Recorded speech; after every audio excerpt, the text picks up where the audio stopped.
এই হ্যাকারের ছদ্মনাম রুটকোড। তিনি ফেসবুক হ্যাক করে দেখাবেন। হ্যাকার ফেসবুকে যে মেয়েটির সাথে চ্যাট করছে তার নাম আমিনা আলী। হ্যাকার এবার একটা ছবি পাঠালো এবং বলল, এখানে তোমার একটা ছবি দেয়া আছে, দেখো। লিঙ্কটি ক্লিক করে হ্যাকারের টুল ইনস্টল করে ফেললো আমিনা। আসলে তিনি একটা ফাঁদে পা দিলেন। তিনি বুঝতেও পারলেন না তার কম্পিউটার এখন হ্যাকারের দখলে চলে গেছে। আমিনা ফিরতি মেসেজ পাঠালেন, কই কিছুই নেই তো।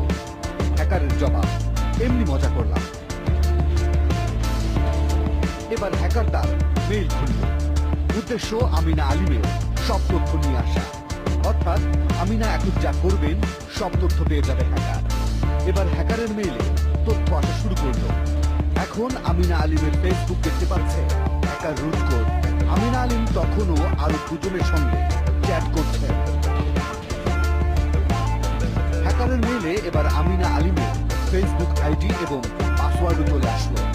সে তার আইডি ও পাসওয়ার্ড কপি করে নিল। পেস্ট করে ঢুকে পড়লো আমিনা ফেসবুকে।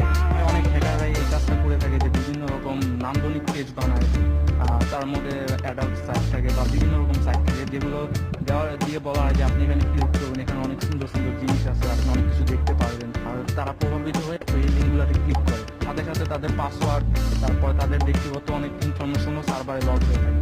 তো ওই ইনফরমেশনগুলো কালেক্ট করে যে কেউ আপনার অ্যাকাউন্টে অ্যাক্সেস নিতে পারে। ফেসবুক অ্যাকাউন্ট না, অন্যান্য অ্যাকাউন্টের ক্ষেত্রে এই ব্যাপারটা ঘটে। এটা ফেসবুক হ্যাকিং করার একটা প্রক্রিয়া মাত্র। আছে আরো অনেক ধরনের